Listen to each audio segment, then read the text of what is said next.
اپنے منطقی انجام کو پہنچ گیا، لیکن اب میرا خیال ہے دوبارہ ایک دفعہ منظر عام پہ آیا کہ 22 تاریخ کو منصور اعجاز صاحب کے لیے انہوں نے کہا ہے کہ جی وہاں جا کے ریکارڈ کیا جائے. میمو گیٹ بھی عجیب مسئلہ ہے.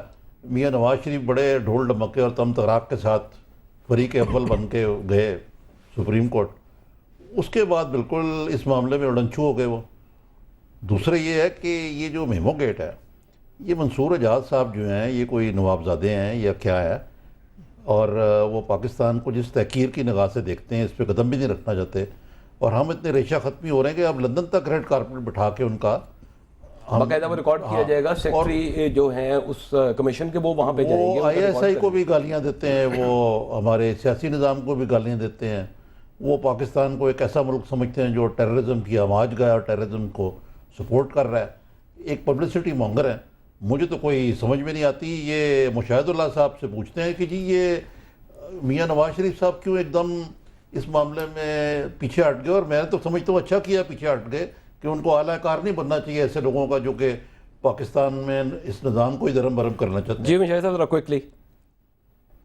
دیکھیں بات یہ ہے کہ میرا خیال ہے یہ بات درست نہیں ہے. میاں صاحب ضرور گئے تحقیقات کے لیے، انہوں نے کہا سپریم کورٹ کو کہ جی یہ اتنا بڑا ایشو ہے، اس کی تحقیقات کریں، اور انہوں نے کمیشن کو کہہ دیا جی آپ اس کی ایویڈنس اکٹھی کریں. اب اس میں تو میاں صاحب کا رول کوئی نہیں ہے نا، جب تک وہ ٹرائل نہیں ہوتا کچھ نہیں ہوتا. کل بھی میاں صاحب نے کہا ہے کہ یہ بالکل ہم پیچھے اس سے نہیں ہٹے اور اس کی تحقیقات ہونی چاہیے. رہی یہ بات کہ منصور اعجاز کیا کہتا ہے کیا نہیں کہتا، اس کے اعلیٰ کار بننے کا تو سوال ہی نہیں ہے. ہماری فوج بھی یہی کہہ رہی ہے، آئی ایس آئی بھی یہی کہہ رہی ہے کہ یہ کہ حقیقت ہے. اچھا پھر اگر اسی بات پہ چلے جائیں تو پھر حسین حقانی صاحب سے بڑی دوستی بھی رہی ہے منصور اعجاز کی 10-12 سال سے، اور آصف زرداری صاحب بھی ملتے رہے ان کو، محترمہ بھی ایک زمانے میں ملی، اور بھی لوگ ملے ہوں گے، میں اس سے اعتراض نہیں ہے. تو اصل سوال یہ نہیں ہے کہ وہ کیا کہتا ہے کیا نہیں کہتا. ہمیں بھی معلوم ہے کہ وہ کوئی اصلی منصور نہیں ہے، وہ امریکہ کا منصور ہے، وہ تختہ دار پہ چڑھنے والا بھی منصور نہیں ہے. اسی لیے وہ یہاں پہ جی مشاہد صاحب، وہ اسی لیے مشاہد صاحب thank you very much for being with us.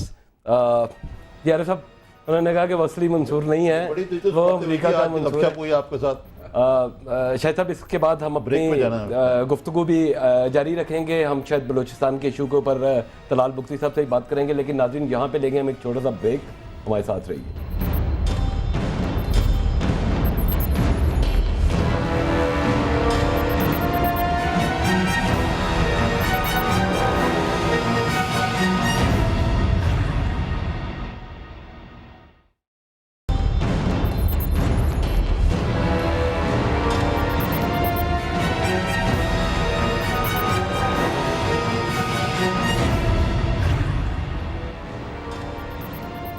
G welcome back ناظرین. ہم اس سیگمنٹ میں بات کریں گے بلوچستان کے حالات کے اوپر.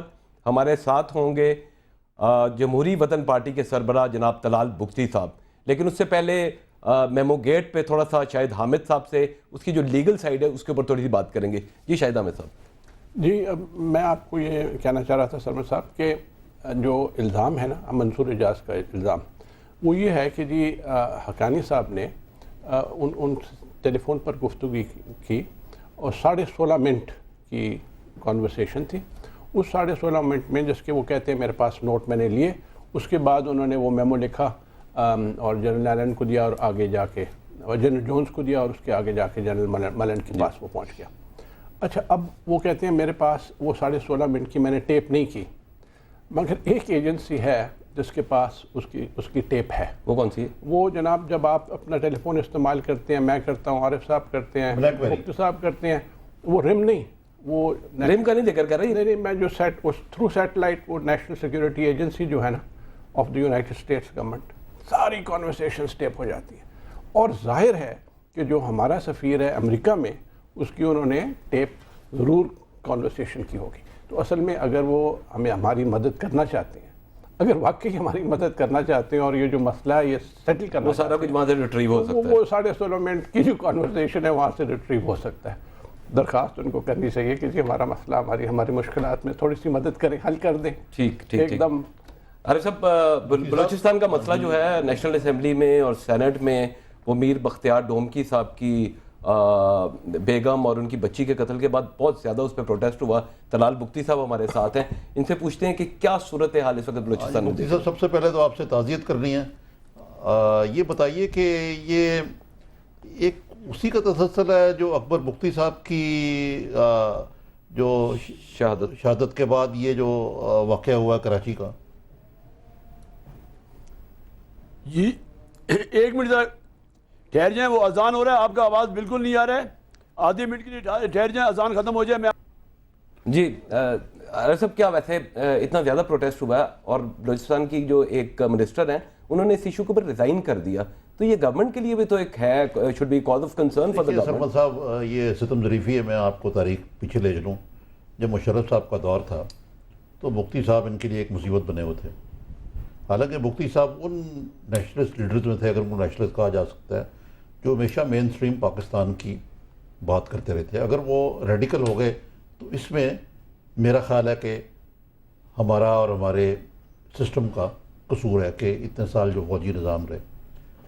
پھر یہ فیصلہ ہوا کہ جی یہ ایک میٹنگ ہوئی جس میں جو میری اطلاع کے مطابق کہ ان کو we should take out Bugti, یعنی ان کو ایلیمینیٹ کر دینا چاہیے.